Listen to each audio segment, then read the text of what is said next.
Fala pessoal, queria pedir para que você entre no serviço do Discord caso não tenha entrado, o link vai estar na descrição e nos comentários. Em 1890, a Alemanha, a Áustria-Hungria e a Rússia, após vários desafios diplomáticos, conseguem superar suas diferenças e consolidar a Liga dos Três Imperadores, uma aliança sólida e duradoura. Este pacto se mantém como principal pilar da política europeia, prevenindo uma escalada de rivalidades e formando um contrapeso contra a crescente ameaça da França e o imperialismo do Reino Unido. O Kaiser Guilherme II, o imperador Francisco José I e o Tsar Nicolau II compartilham um interesse comum em manter a estabilidade da Europa Central e Oriental, o que fortalece sua união. Embora o Reino Unido e a França continuem sendo rivais, o equilíbrio de poder parece ser mantido e a guerra na Europa é evitada por enquanto. Em 1903, a Alemanha começa a ficar cada vez mais preocupada com a possibilidade de a França buscar vingança pela derrota na Guerra Franco-Prussiana. Com a França começando a rearmar-se e a modernizar suas forças, o Kaiser Guilherme II, temeroso de que a França possa tentar recuperar a Alsácia-Lorena e desafiar o status da Alemanha como potência dominante na Europa, decide agir de maneira preventiva. A Alemanha acredita que, se não tomar uma atitude agora, a França se fortalecerá a ponto de não apenas tentar recuperar os territórios perdidos, mas também desestabilizar a ordem que a Liga dos Três Imperadores estabeleceu. A guerra preventiva é vista como a única opção para evitar um confronto mais tarde, e, com a aprovação da Áustria-Hungria e da Rússia, o Kaiser Guilherme II declara guerra à França. A estratégia militar da Alemanha segue o Plano Führer, que visa uma invasão rápida da França. No entanto, para isso, as tropas alemãs precisam atravessar a Bélgica, que se manteve neutra desde o Tratado de Londres de 1839, que garantiu sua independência e neutralidade. A Alemanha pede permissão para que suas tropas passem pelo território belga, de forma a evitar a fortificação da linha Maginot da França. A Bélgica, sob pressão internacional e com uma forte vontade de manter sua neutralidade, recusa o pedido alemão. A recusa é apoiada por uma grande parte da população e pelo governo belga, que teme se envolver em um conflito devastador. Com isso, a Alemanha decide invadir a Bélgica, iniciando a violação do Tratado de Londres.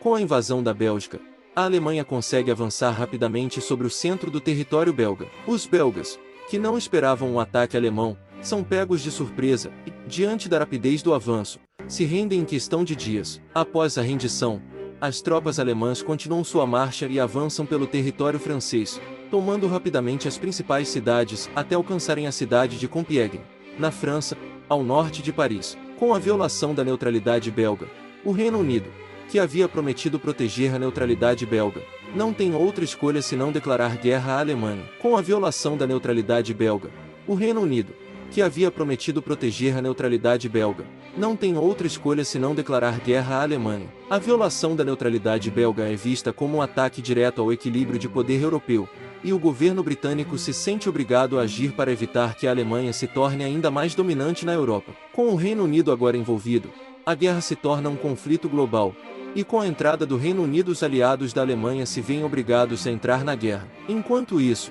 na África, as colônias alemãs são rapidamente invadidas pelos britânicos. As forças alemãs, porém, conseguem se manter apenas na Tanzânia, onde o general Paul-Emil von Lettow lidera uma resistência feroz, mas isolada. As demais colônias alemãs, como Togo e Camarões, são rapidamente conquistadas pelas forças aliadas. Na Europa os alemães conseguem romper a defesa francesa e capturam Paris. Após a queda de Paris, o Reino Unido e a França, desesperados para mudar o rumo da guerra, conseguem convencer a Itália a entrar no conflito. Em troca, a Itália recebe a promessa de territórios de origem italiana na Áustria-Hungria, como o Trentino e o Alto Adige. A Itália, então, declara guerra à Áustria-Hungria e entra no lado dos britânicos na guerra. A entrada da Itália adiciona mais uma frente ao conflito, com as tropas sicilianas lançando ofensivas contra o Império Austro-Húngaro. No entanto, as ofensivas não têm grandes avanços, já que as defesas austro-húngaras são bem posicionadas e as forças sicilianas encontram dificuldades em atravessar as difíceis regiões montanhosas. Apesar da entrada da Itália e do Reino Unido na guerra,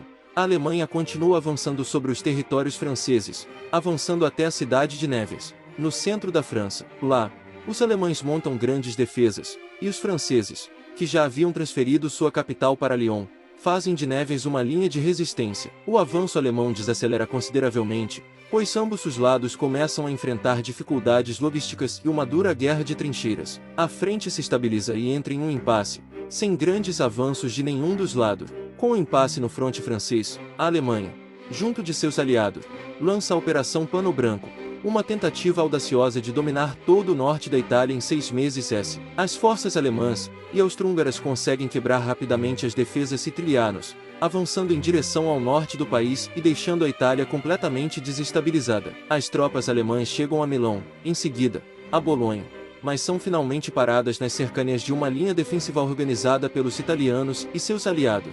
A Itália perde vastos territórios durante essa ofensiva. Enquanto isso, os britânicos, com a permissão dos otomanos, se disfarçam como soldados otomanos e lançam bombardeios nos portos russos no Mar Negro. A Rússia, sentindo-se provocada, declara guerra aos otomanos. Os otomanos, tentando aproveitar a oportunidade para atacar a Rússia, lançam uma ofensiva no Cáucaso, mas a falta de equipamentos adequados e as duras condições climáticas resultam em um fracasso retumbante. Aproveitando a fraqueza otomana, os russos contra-atacam com força, reconquistando território e causando pesadas perdas às forças otomanas. Com a Rússia em guerra com os otomanos, a Bulgária e a Grécia, incentivadas pela promessa de territórios que pertenciam aos otomanos, entram na guerra ao lado dos aliados. A Rússia também pressiona a Sérvia a entrar no conflito e começa a financiar revoltas nos Balcãs e entre os povos árabes. Aproveitando a situação, os japoneses declaram guerra à Rússia e invadem a ilha russa de Sakhalin, conseguindo invadir toda a ilha sem dificuldade,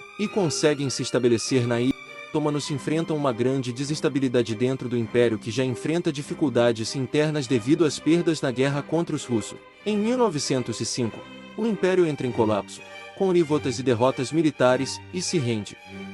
A Alemanha, vendo a oportunidade, consegue finalmente quebrar as defesas da Entente na França, avançando pelo território francês. A França, completamente sobrecarregada, se rende à Alemanha, que começa a avançar com força na Itália, que não consegue resistir ao avanço alemão e se rende.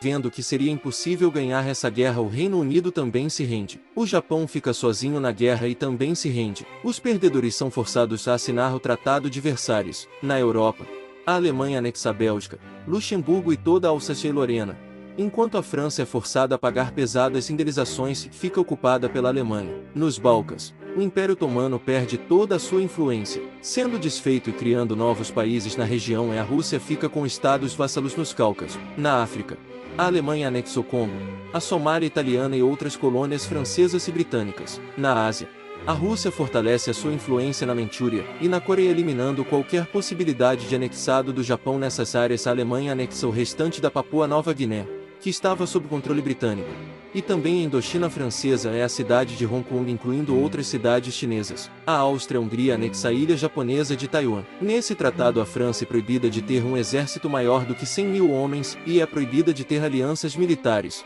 com a França sendo forçada a se manter como um Estado neutro. Com a nova ordem mundial estabelecida, o equilíbrio de poder na Europa e nas colônias foi drasticamente alterado, e o cenário político global entra em um novo período de incerteza e reconfiguração. Muito obrigado por assistir o vídeo até o final. Peço que você deixe o like no vídeo caso não tenha deixado e se inscreva caso não seja inscrito.